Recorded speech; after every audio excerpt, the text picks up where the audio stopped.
السلام عليكم ورحمة الله وبركاته دمان أمد الصومالية والسلامة ميل كستي كلا جوغان maxay tahay waxaan leeyahay salaanta sharciga assalaamu calaykum waraxmatullaahi wabarakaatuh asxaabay maanta waxaan idiin hayaa qiso yar oo noloshayda ku saabsan tahriibka aan wadanka Kenya ku soo galay marka dadka waxay u maleeyaan tahriibka Liibiya in loo tahriibo Yurub maaha wadankaaga markaad ka tagaysid hooyo aad wadan kale u tahriibaysid tahriib waaye marka aniga wadankayga Soomaaliya ka soo tagay sponsor anu kama soo tagay wadankayga Soomaaliya anoo degan oo dhaqan ayaa sponsor degdeg la iigu wacay 2006 sponsor degdeg markii la iigu wacay waa soo baxay marka waagi Cabdullaahi Yuusuf maxkamadaha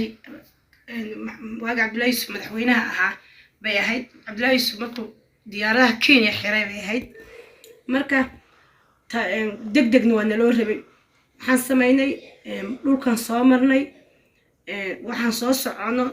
soconay balad waxaan imaadnay Dhobley marka imaadnay mukhalas baan soo qabtay ilaa Kenya isku kay xirayay oo ahaa uu ka koobnaa Dhobley baka balad xaawo ilaa gaars ilaa Nairobi marka Dhobley marka ka soo baxnay lug baan uga soo baxnay galab casri iyadoo la adimayo ayaan lug ula soo baxnay asxaabtii waagaas dadkii nala socday markay goor casran Dhobley ka soo baxnay lug baan uga soo baxnay mukhalas baan wada laba nin baan wada dad badan baan ahayn adigu ilaa iyo 40 qof ah oo ciyaal iyo isugu jira dad waaweyn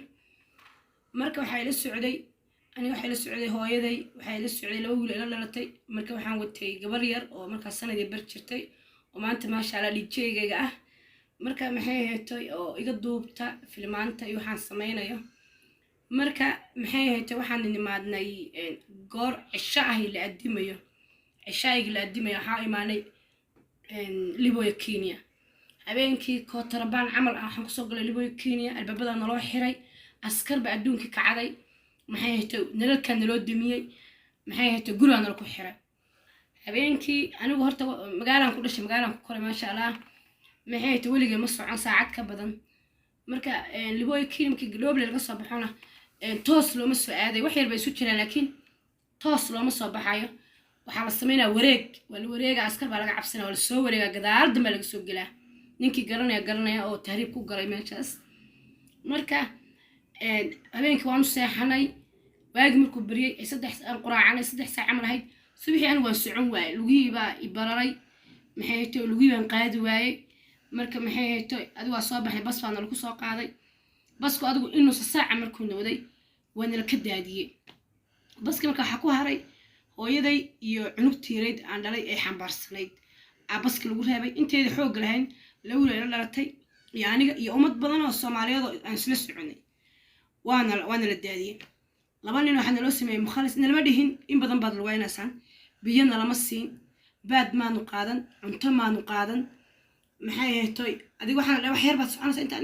inta baska ka raacaysan laakiin beentood bay ahayd laba nin oo wiil waxaan ka garanayaa siyaad baa la dhahayay oo meelahaas ka shaqeeya qaxoontiyada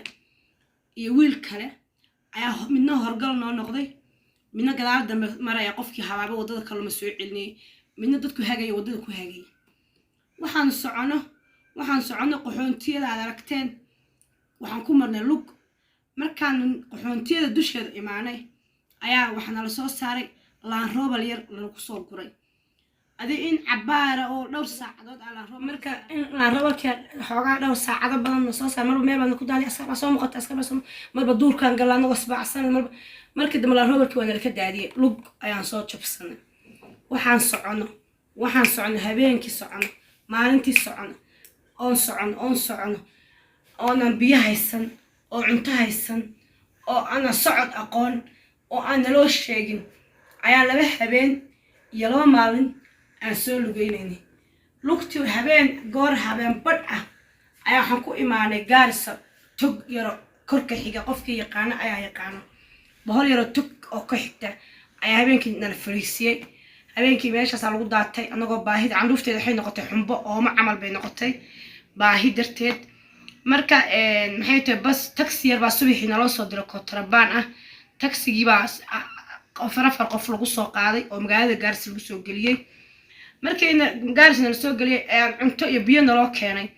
horta anigii waxaa la ii keenay maamadii cunugteeda bay xambaaratay gaaris labada habeen iyo maalintiiba joogtay baskii isagu maalintiiba gaarisu keenay maamadii way xanaaqday waxay tiri ilmahaygii ha la ii keeno